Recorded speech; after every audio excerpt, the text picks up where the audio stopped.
Prologue. No, I was not afraid. I was an albatross. I competed with the seagulls. I spread my wings. My wings were white, big, mighty. I was plunging into free fall. I swooped, and then I skillfully pulled up and reared towards the sun. I went down to touch the tops of the trees. I felt the tickle of the leaves on my stomach, the caress of the air on the body. I dived into the stars. I breathed the light. I breathed the night. I could feel the wind outside, the wind inside.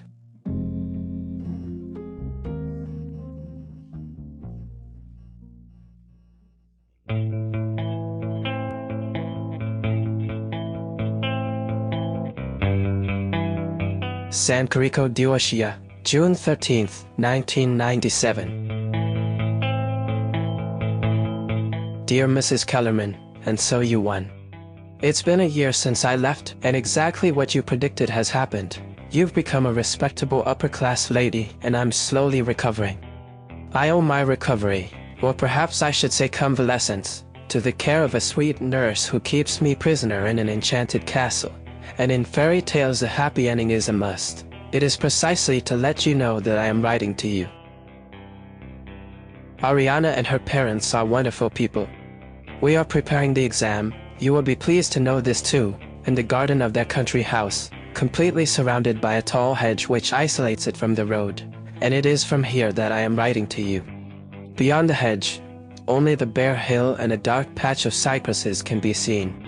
We set up a table and 2 chairs under an umbrella. In the morning we have breakfast with tea, toasted bread and jam, then we start studying. Sometimes we rest.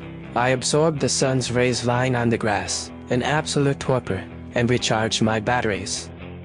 In the evening we go around some medieval village. There's only one place I'll never go back to.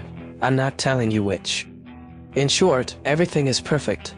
The cowardice you forced me into is pleasant. I'm sinking into it with no escape, like in quicksand.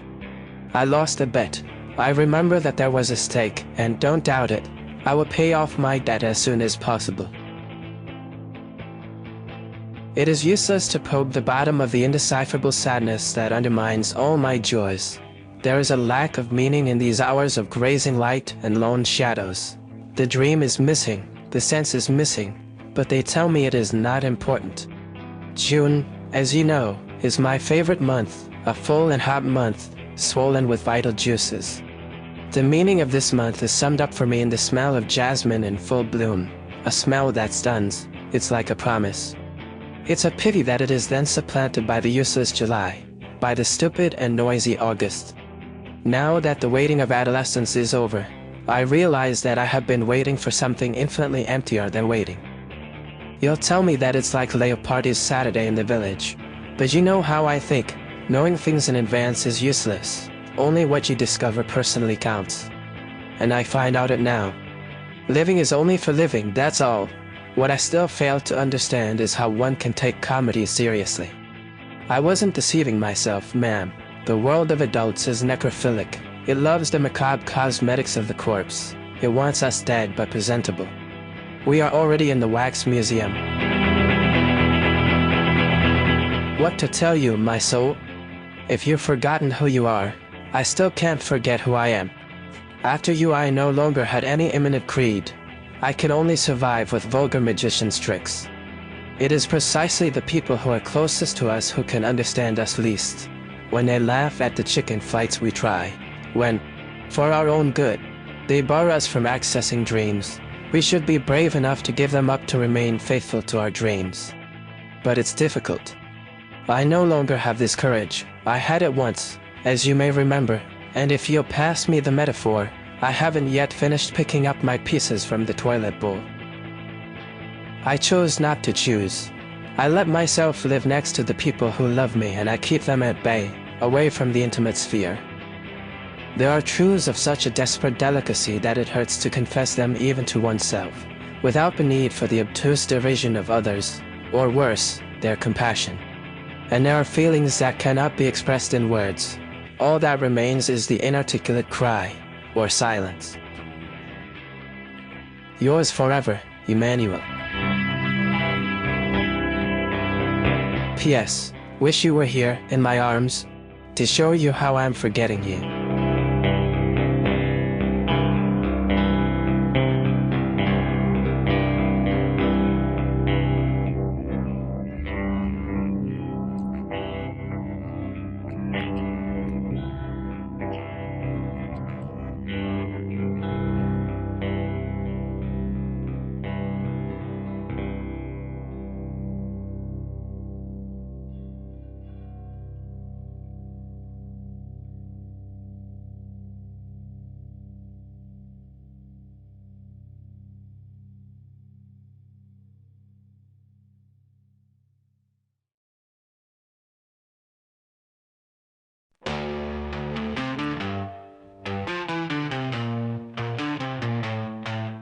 Dear lady, and so you want it's been a year since I left, and I'm slowly recovering. Everything is perfect. The cowardice you forced me into is pleasant. Sinking into it with no escape, like in quicksand.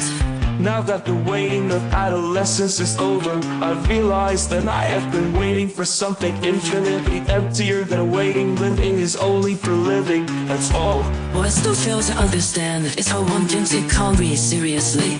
I wasn't deceiving myself now. The world of adults is necrophilic. Locks on the cosmetics of the corpse. Once is death but presented. We are already in the Wax Museum. What to tell you, my soul? If you've forgotten who you are, I still can't forget who I am. I chose not to choose. I let my soul live next to the people who love me, and I keep them at bay, away from the intimate sphere. There are truths of such a desperate delicacy that it hurts to confess, even to oneself, without belief to be obtuse, the origin of others, the worst, the compassion. And there are feelings that cannot be expressed in words. All that remains is that inarticulate cry, or silence. Yours forever. Yours forever. Yours forever. P.S.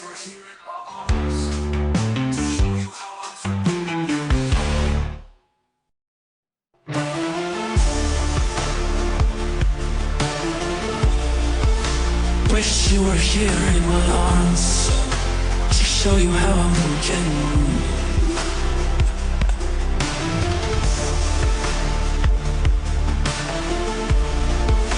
Wish you were here in my arms to show you how I'm beginning.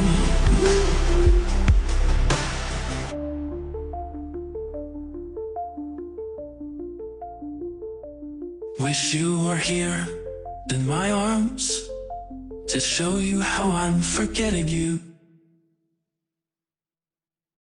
What to tell you, my soul? If you've forgotten who you are, I still can't forget who I am. I chose not to choose. I let my soul live next to the people who love me, and I keep them at bay, away from the intimate sphere. There are truths of such a desperate delicacy that it hurts to confess, even to oneself, without belief to be obtuse, the origin of others, the worst, the compassion. And there are feelings that cannot be expressed in words. All that remains is that inarticulate cry, or silence.